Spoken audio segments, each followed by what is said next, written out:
Next question जो आपका 45 है, इसमें पूछा गया है विच मॉलिक्यूल इज या आर प्लानर इन शेप। तो नॉर्मली बच्चों के दिमाग में ये पिक्चर होता है कि अगर हाइब्रिडाइजेशन sp2 है दैट मीन्स सिस्टम प्लानर होता है। नॉर्मल पिक्चर में बच्चे हाइब्रिडेशन देखते हैं और सोचते हैं कि अगर हाइब्रिडेशन sp2 है तो शेप प्लानर होगा, अगर हाइब्रिडेशन sp होगा तो दैट मीन्स शेप लीनियर होगा, और अगर हाइब्रिडेशन आपका sp3 होगा तो दैट मीन्स बच्चे सोचते हैं कि शेप उसका टेट्राहेड्रल होगा। लेकिन ओरिजिनली कॉन्सेप्ट जस्ट इसका उल्टा होता है कि प्लानर अगर होगा तो उसको समझाने का तरीका sp2 हाइब्रिडेशन, अगर कोई शेप लीनियर होगा तो उसे समझाने का तरीका sp हाइब्रिडेशन है, और अगर कोई शेप टेट्राहेड्रल होगा तो उसे समझाने का तरीका sp3 हाइब्रिडेशन। जैसा कि आपको मालूम है कि ऑर्बिटल्स जहाँ से आया है वो है श्रोडिंगर वेव इक्वेशन। तो श्रोडिंगर वेव इक्वेशन का जो सॉल्यूशन है वो सॉल्यूशन ऑर्बिटल है, और ऑर्बिटल्स की इंटरमिक्सिंग का जो कॉन्सेप्ट है वो हाइब्रिडेशन है। तो इनडायरेक्टली हम कह सकते हैं कि hybridisation is a mathematical approach to explain the shape of any atom in a molecule. तो दैट मीन्स अगर सिस्टम प्लानर है तो इस प्लानर को समझाने का जो तरीका है वो sp2 हाइब्रिडेशन, अगर शेप लीनियर है तो इस लीनियर शेप को समझाने का तरीका sp हाइब्रिडेशन है, और अगर शेप टेट्राहेड्रल है तो इस शेप को समझाने का तरीका sp3 हाइब्रिडेशन। जनरल केसेस में हम ऐसा सोच सकते हैं कि अगर sp2 हाइब्रिडेशन होगा तो शेप आपका प्लानर होगा। लेकिन दो स्ट्रक्चर्स हमें याद रखने चाहिए। एक याद रखना है आपको साइक्लोऑक्टाटेट्राईन, जिसमें हर एक कार्बन आपका sp2 हाइब्रिडेशन में रखा हुआ है, लेकिन इस पर्टिकुलर का शेप आपका प्लानर नहीं होता है बल्कि आपका नॉन प्लानर शेप होता है। इसलिए लेकिन अगर हम बात करते हैं साइक्लोब्यूटाडाईन तो ये आपका प्लानर शेप होता है। अगर बेंजीन की बात करते हैं तो बेंजीन भी आपका प्लानर शेप होता है।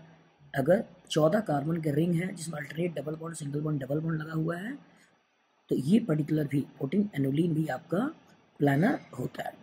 एक स्ट्रक्चर जो आपको दिमाग में रखना है वो रखना है ये साइक्लोऑक्टाटेट्राईन, जिसका ओरिजिनल शेप जो होता है वो एक टब के जैसे कुछ इस तरह का होता है, कुछ इस तरह से मौजूद होता है। ये चार एटम को आप एक प्लेन में मान लीजिए, और ये एटम जो प्लेन के बाहर निकले होंगे, उसी तरह ये एटम प्लेन के बाहर निकले होंगे। तो एट मेंबर रिंग को हमें जब भी सोचना है उस पर्टिकुलर को एक टब के जैसे सोचना है, एक टब के जैसे, इस तरह से एक टब के शेप में हमें 8 मेंबर रिंग को सोचना है जिसमें alternate double bond single bond double bond होते हैं। और दूसरा स्ट्रक्चर जो sp2 होने के बावजूद सिस्टम प्लानर नहीं होता है, तो दूसरा मॉलिक्यूल आपका ये 10 एनुलीन है। तो ये एक शेप जिसको आपको याद रखना है, ये आपका नॉन प्लानर है, और दूसरा शेप जो आपको याद रखना है वो ये जो कि आपका नॉन प्लानर शेप है।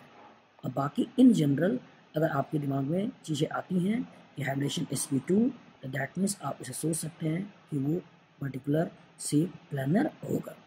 लेकिन दो इन्फॉर्मेशन आपको याद रखनी चाहिए, एक साइक्लोऑक्टाटेट्राईन और दूसरा 10 एनुलीन। ये दो ऐसे शेप हैं जो कि हम नॉन प्लानर सोचते हैं और ये नॉन प्लानर होता है। अगर अपने पर्टिकुलर्स को ओरिजिनलिटी के थ्रू दिखाएं तो ये कुछ ऐसा होगा। तो ये आपको दिखेगा एक प्लेन में है, ये आपको दिखेगा एक प्लेन में मौजूद है। अगर इसी को हम बॉन्ड लाइन के थ्रू दिखाएं, इसके थ्रू, तो ये आपका एक प्लेन में मौजूद है। साइक्लोब्यूटाडाईन एक प्लानर मॉलिक्यूल है। क्लियर? सारे के सारे कार्बन एक प्लेन में मौजूद हैं, एक प्लेन में मौजूद है। अगर आप ध्यान से देखो ये प्लेन में है, बेंजीन एक प्लानर मॉलिक्यूल है, ये कुछ ऐसा दिखाई देगा, एक प्लानर मॉलिक्यूल ये कुछ ऐसा दिखाई देगा, ये कुछ ऐसा दिखाई देगा। इसके सारे एटम एक प्लेन में मौजूद हैं। और इस स्ट्रक्चर को देखा तो इस स्ट्रक्चर का अगर हम 3D देखें तो ये स्ट्रक्चर हमें कुछ ऐसा दिखाई देता है, ऐसा दिखाई देता है। अगर आप ध्यान से देखो तो एक टब के जैसे, एक टब के जैसे है, 1 2 3 4 एक पर्टिकुलर प्लेन में हो गए और ये CH2, ये CH2 और ये CH, ये CH प्लेन के बाहर निकले। इसी पर्टिकुलर का अगर हम ऐसे देखें तो ये स्ट्रक्चर हमें कुछ ऐसा दिखाई देगा, एक टब के जैसे हमें दिखाई देगा। अगर इसकी बात करें, इस तरह से देखें तो आपको प्रॉपर तरीके से दिख जाएगा कि 4 एटम एक प्लेन में है और ये CH और ये CH सिस्टम से बाहर निकले हुए हैं।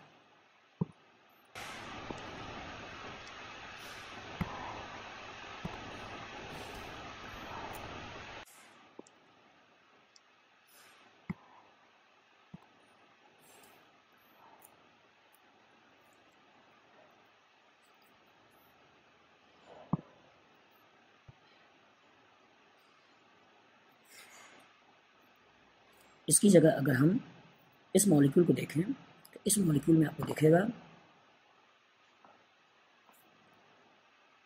कि ये मॉलिक्यूल भी एक प्लेन में मौजूद है। अगर इसका हम एटम के थ्रू दिखाना चाहें तो आपको दिखेगा ये सिस्टम एक प्लेन में मौजूद है, इसके सारे एटम एक प्लेन में है। ये भी एक प्लानर सिस्टम है।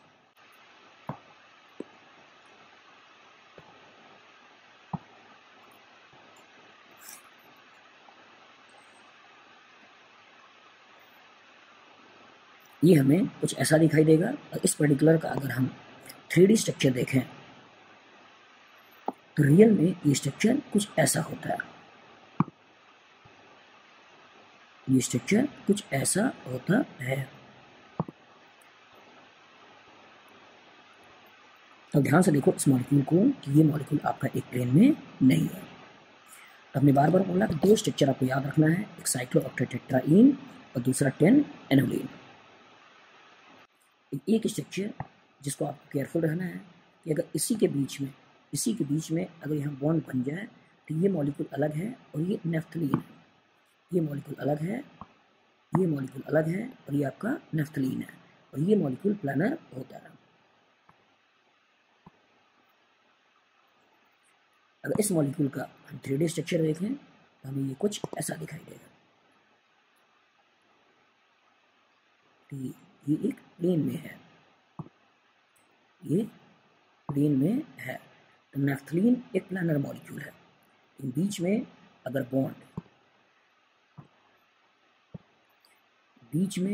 बॉन्ड ना हो तो अलग मॉलिक्यूल है और बीच में अगर बॉन्ड हो तो ये अलग मॉलिक्यूल है।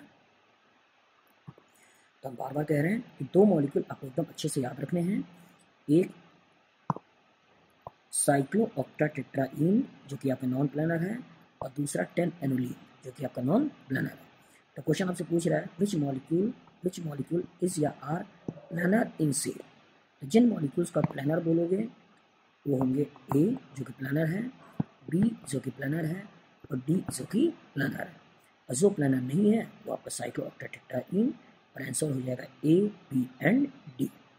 तो आपके दिमाग में क्लियर कट पिक्चर बन चुका होगा कि टेट्राहेड्रल शेप को समझाने का तरीका sp3, लीनियर को समझाने का तरीका sp और प्लानर को समझाने का तरीका sp2।